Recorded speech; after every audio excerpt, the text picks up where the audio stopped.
Good morning everyone, welcome to knowledge account. আমি কুন্তল মাহিন্দার তোমাদের সাথে 13th ফেব্রুয়ারি 2025 এর ডেলি কারেন্ট অ্যাফেয়ার্সটা ডিসকাস করব উইথ স্ট্যাটিক জিকে। দেখো, আজকে তোমাদের বৃহস্পতিবার ডেলি কারেন্ট অ্যাফেয়ার্সের পর ম্যাথের ক্লাসটা আজকে অফ থাকবে। ম্যাথের ক্লাসটা তোমাদের যেমন কালকে হয় সেরকম হবে, বাদ বাকি এখানে ডাব্লিউবিসিএস পিওয়াইকিউ টপিক ওয়াইজ এটা আজকে তোমাদের যেরকম হয় সেটা হবে। ডাব্লিউবিপি জিকে বুস্টার 6টার সময় এবং 7টার সময় রেলওয়ের ক্লাস হবে। কেমন? আমি টেলিগ্রাম চ্যানেলে সমস্ত ক্লাসের লিঙ্ক শেয়ার করে দেবো। ইউটিউব থেকে নোটিফিকেশন তোমরা না পেলেও ওখান থেকে পেয়ে যাবে। যারা নতুন রয়েছে টেলিগ্রামে যুক্ত হয়ে যাও। তো প্রথম প্রশ্ন আজকে আমাদের কি থাকছে, করাপশন পারসেপশন ইন্ডেক্স 2024-এ ভারত কোন অবস্থানে রয়েছে? করাপশন পারসেপশন ইন্ডেক্স 2024-এ ভারত রয়েছে 96তম অবস্থানে। ট্রান্সপারেন্সি ইন্টারন্যাশনাল টিআই এটা এই করাপশন পারসেপশন ইন্ডেক্সটা রিলিজ করে। 180টা দেশের মধ্যে এই সূচকটা প্রকাশিত হয়। এবারে প্রথমে রয়েছে ডেনমার্ক, দ্বিতীয় স্থানে ফিনল্যান্ড, তারপর হচ্ছে তোমার সিঙ্গাপুর এবং একদম শেষে রয়েছে সাউথ সুদান। 2025 প্যারা archery Asia cup world ranking টুর্নামেন্টে ভারতীয় দল কতগুলো পদক জিতেছিল? এখানে ভারতীয় দল মোট 12টা পদক জিতেছিল 2025 প্যারা archery Asia cup world ranking টুর্নামেন্টে। 2025 প্যারা archery Asia cup world ranking টুর্নামেন্টে ভারতীয় দল 12টা পদক জিতেছে। এই 12টা পদকের মধ্যে 6টা সোনা, 3টে রূপো এবং 3টে ব্রোঞ্জ। 2025 প্যারা archery Asia cup world ranking tournament 2 থেকে 11 ফেব্রুয়ারি 2025 পর্যন্ত থাইল্যান্ডের ব্যাংককে অনুষ্ঠিত হয়েছিল। ভেন্যুটা মনে রাখতে হবে আমাদের। 11টা দেশ, Thailand, Bharat, Indonesia, Chinese Taipei, Hong Kong, চীন, Philippine, Malaysia, Germany, Singapore, Slovenia, মার্কিন যুক্তরাষ্ট্র এই টুর্নামেন্টে অংশগ্রহণ করে। গোল্ড মেডেল উইনার যদি আমরা দেখি, Shyam Sundar Swami men's compound open, Sarita women's compound open, Jyoti and Sarita women compound open team category, Harvinder Singh and Puja recurve open mix team category, Shyam Sundar Swami and Sarita compound open mix team category, Harvinder Singh and Dhanyaram Godara men's recurve open team category. First র্যাঙ্কে India রয়েছে প্রথম স্থানে, ranking টেবিলে second পজিশনে Thailand, third পজিশনে রয়েছে Indonesia. আমাদের India 6টা গোল্ড জিতেছে, টোটাল 12টা।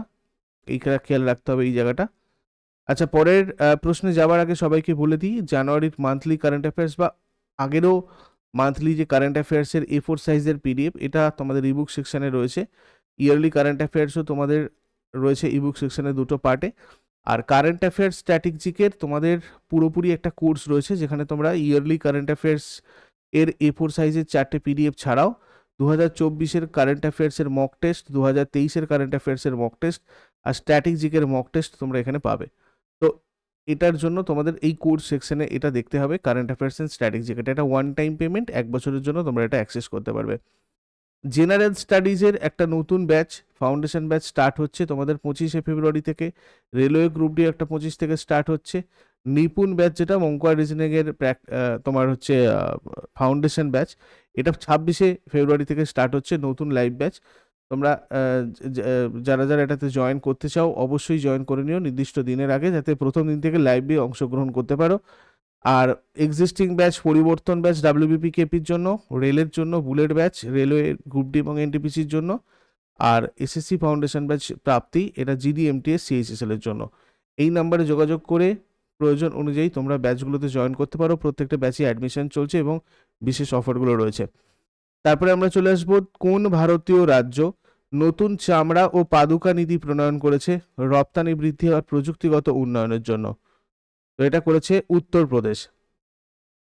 উত্তরপ্রদেশ সরকার একটা নতুন চামড়া আর পাদুকা নীতি প্রণয়ন করেছে বিশ্বব্যাপী বাণিজ্যের পরিবর্তিত গতিশীলতার মধ্যে রপ্তানি বৃদ্ধির জন্য। এই নীতির আর্থিক সহায়তা, প্রযুক্তিগত উন্নয়ন এবং রপ্তানি ভর্তুকি উৎপাদক আর রপ্তানিকারকদের দেবে। লক্ষ্য 5 বছরের উত্তরপ্রদেশ চামড়া শিল্পের আকার ডবল করা। যেসব ডোমেস্টিক এবং ইন্টারন্যাশনাল যেসব বিজনেস রয়েছে সেগুলোকে শক্তিশালী করার জন্য চামড়া ক্লাস্টার আর পার্কের উপর ফোকাস করা। উত্তরপ্রদেশ গঠিত হয়েছিল তোমার 1950-এ।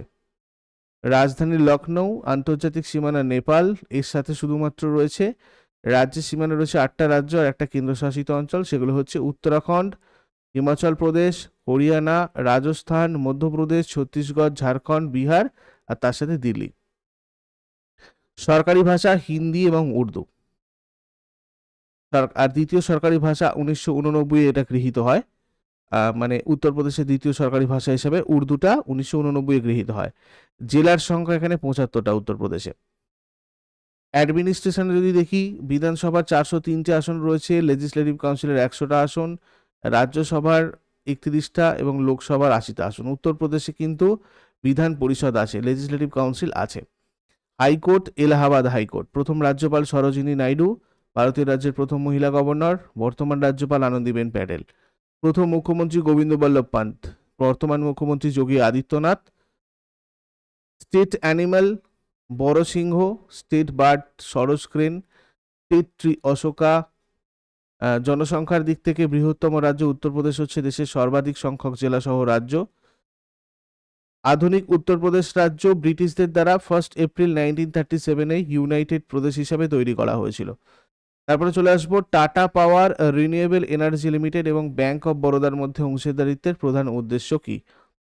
দেখো, এরা একটা পার্টনারশিপ করেছে যেটা পিএম সূর্যঘর মুফট বিজলি যোজনা সেইটা রিলেটেড, মানে ওই যোজনার আওতায় আবাসিক ছাদে সৌরবিদ্যুৎ প্রকল্পের জন্য অর্থায়নকে সহজতর করার জন্য এই Tata power renewable energy limited আর ব্যাংক অফ বরোদার মধ্যে একটা পার্টনারশিপ হয়েছে। Tata power renewable energy limited PM Suryaghar Muft Bijli যোজনার আওতায় আবাসিক ছাদে সৌরবিদ্যুৎ প্রকল্পের অর্থায়ন সহজতর করার জন্য ব্যাংক অফ বরোদার সাথে পার্টনারশিপ করেছে। এই সহযোগিতার লক্ষ্য পিএম সূর্যঘর মুফট বিজলি যোজনার আওতায় আবাসিক ছাদে সৌর বিদ্যুৎ প্রকল্পের অর্থায়ন করা, 6 লক্ষ টাকা পর্যন্ত ঋণের ব্যবস্থা করা। হেডকোয়ার্টার যদি দেখি, আলকাপুরি ওয়াদোদারার। এটা প্রতিষ্ঠিত হয় 1908-এ ওয়াদোদারাতে। সায়াজিরাও গাইকোয়াড় 3 এটার ফাউন্ডার, এবং প্রিডিসেসর বিজয়া ব্যাংক, দেনা ব্যাংক, মানে এগুলো মার্জ হয়েছিল। আর চেয়ারম্যান রয়েছেন এম.আর. কুমার, এমডি সিও রয়েছেন দেবদত্ত চাঁদ। তারপরে সম্প্রতি আন্তর্জাতিক ক্রিকেটে 600 উইকেট নেওয়া পঞ্চম ভারতীয় বোলারকে। 600টা উইকেট নেওয়া পঞ্চম ভারতীয় বোলার হচ্ছেন রবীন্দ্র জাদেজা। রবীন্দ্র জাদেজা 3 ফরম্যাট মিলিয়ে মাত্র পঞ্চম ভারতীয় বোলার হিসেবে 600 আন্তর্জাতিক উইকেটের মাইলফলক স্পর্শ করেছেন। নাগপুরের বিদর্ভ ক্রিকেট অ্যাসোসিয়েশন স্টেডিয়ামে ইংল্যান্ডের বিরুদ্ধে প্রথম ওয়ানডেতে এই কৃতিত্ব অর্জন করেন। এই 4 জন ভারতীয় বোলার হিসাবে 600 আন্তর্জাতিক উইকেটের মাইলফলক স্পর্শ করেছে অনিল কুম্বলে, রবিচন্দ্রন অশ্বিন, হরভজন সিং আর কপিল দেব। তারপরে অলিম্পিক স্পোর্টস গেম 2027 কোথায় অনুষ্ঠিত হবে? অলিম্পিক স্পোর্টস গেমস এটা হবে রিয়াদে। আন্তর্জাতিক অলিম্পিক কমিটির সাথে 12 বছরের চুক্তির অংশ হিসাবে সৌদি আরব 2027 সালে রিয়াদে উদ্বোধনী অলিম্পিক ই স্পোর্টস গেমসের আয়োজন করবে। আন্তর্জাতিক অলিম্পিক কমিটি ইভেন্টের জন্য সৌদি অলিম্পিক আর প্যারালিম্পিক কমিটির সাথে পার্টনারশিপ করছে। দেখো, ইন্টারন্যাশনাল অলিম্পিক কমিটির সভাপতি রয়েছেন থমাস ব্যাচ, সদর দপ্তর সুইজারল্যান্ডের লুসেনে রয়েছে, প্রতিষ্ঠিত হয় 1894-এর 23শে June. Director general Christophe de Kepper. Hindustan aeronautics লিমিটেডের মানে HJT-36 জেট প্রশিক্ষণ বিমানের নতুন নাম কি? তার নতুন নাম হচ্ছে ইয়াসাস। হিন্দুস্তান এরোনটিক্স লিমিটেড তাদের প্রধান জেট প্রশিক্ষণ বিমান হিন্দুস্তান জেট ট্রেনার এর আনুষ্ঠানিক নামকরণ পরিবর্তন করে রেখেছে ইয়াসাস। অ্যাবাউট হিন্দুস্তান এরোনটিক্স লিমিটেড আমরা যদি হাল সম্পর্কে দেখি, এটা প্রতিষ্ঠিত হয়েছিল 1940-এর 23শে ডিসেম্বর। এটা প্রতিষ্ঠা করেছিল ওয়ালচাঁদ হীরাচাঁদ। হেডকোয়ার্টার বেঙ্গালুরুতে রয়েছে। Owner government of India. CMD D K. Sunil. তারপর কোন খেলোয়াড় 2025 সালের রটারডাম ওপেন জিতে তার প্রথম ইনডোর হার্ডকোর্ট টাইটেল অর্জন করেছেন? Carlos Alcaraz. স্প্যানিশ টেনিস খেলোয়াড় কার্লোস আলকারাজ অস্ট্রেলিয়ান টেনিস খেলোয়াড় অ্যালেক্স ডি মিনাউরকে হারিয়ে 2025 সালের রটারডাম ওপেন জিতেছেন। এটা তার প্রথম ইনডোর টাইটেল। এই টুর্নামেন্টে 52 বছরের ইতিহাসে প্রথম কোনো স্প্যানিশ টেনিস খেলোয়াড় চ্যাম্পিয়ন হয়েছেন। তারপর কোন রাজ্য 2025 সালের ড্রোন প্রচার আর শিল্পনীতি অনুমোদন করেছে? 2025 সালের ড্রোন প্রচার আর শিল্পনীতি অনুমোদন করেছে মধ্যপ্রদেশ। মধ্যপ্রদেশ সরকার রাজ্যের ড্রোন উৎপাদন বৃদ্ধির পাশাপাশি কৃষি, সরবরাহ, নিরাপত্তা আর প্রশাসনের মতো ক্ষেত্রে এর ব্যবহারকে উৎসাহিত করার জন্য একটি নতুন ড্রোন নীতি প্রণয়ন করেছে। নীতিটা ড্রোন উৎপাদন রক্ষণাবেক্ষণের প্রচারের উপর জোর দেয়। তারপর মধ্যপ্রদেশ গঠিত হয়েছিল 1956। রাজধানী ভোপালে কোনো আন্তর্জাতিক সীমানা নেই। রাজ্যের সীমানা রয়েছে 5টা রাজ্যের সাথে: উত্তরপ্রদেশ, মহারাষ্ট্র, ছত্তিশগড়, গুজরাট আর রাজস্থান। জেলার সংখ্যা মোট 53টা। সরকারি ভাষা হিন্দি। বিধানসভার সিট রয়েছে 230টা, রাজ্যসভার 11টা, লোকসভার 29টা আসন। High court Madhya Pradesh high court. প্রথম রাজ্যপাল বি পট্টবী সীতারামাইয়া। বর্তমান রাজ্যপাল মঙ্গলভাই চাগানভাই প্যাটেল। প্রথম মুখ্যমন্ত্রী রবিশঙ্কর শুক্লা। বর্তমান মুখ্যমন্ত্রী doctor Mohan Yadav. State animal barasingha. State bird Indian paradise flycatcher. State tree banyan. মধ্যপ্রদেশের লোকনৃত্য যদি দেখি, জাওয়ারা, মটকি, আদা, খাদা নাচ, ফুলপাটি, গ্রিদা ডান্স, সেলালার্কি, সেলাবাদনী, মাঞ্চ।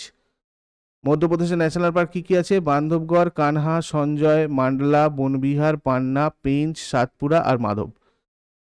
কোন দেশ ইনভিট্রো ফার্টিলাইজেশন এবং ইন্ট্রাসাইটোপ্লাজমিক স্পার্ম ইনজেকশন পদ্ধতি ব্যবহার করে প্রথমবারের মতো কাঙ্গারুর ভ্রূণ সৃষ্টিতে সফল হয়েছে? তো এটা করছে অস্ট্রেলিয়া। অস্ট্রেলিয়া ইনভিট্রো ফার্টিলাইজেশন আর ইন্ট্রাসাইটোপ্লাজমিক স্পার্ম ইনজেকশন পদ্ধতি ব্যবহার করে প্রথমবারের মতো কাঙ্গারুর ভ্রূণ সৃষ্টিতে সফল হয়েছে। অস্ট্রেলিয়ার কুইন্সল্যান্ড বিশ্ববিদ্যালয়ের বিজ্ঞানীরা এই গবেষণাটা পরিচালনা করেছেন। এটা প্রথমবারের মতো কাঙ্গারুর ভ্রূণ ইন্ট্রাসাইটোপ্লাজমিক স্পার্ম ইনজেকশন ব্যবহার করে তৈরি করা হয়েছে, যেটা মানব প্রজনন চিকিৎসায় ব্যবহৃত একটা কৌশল।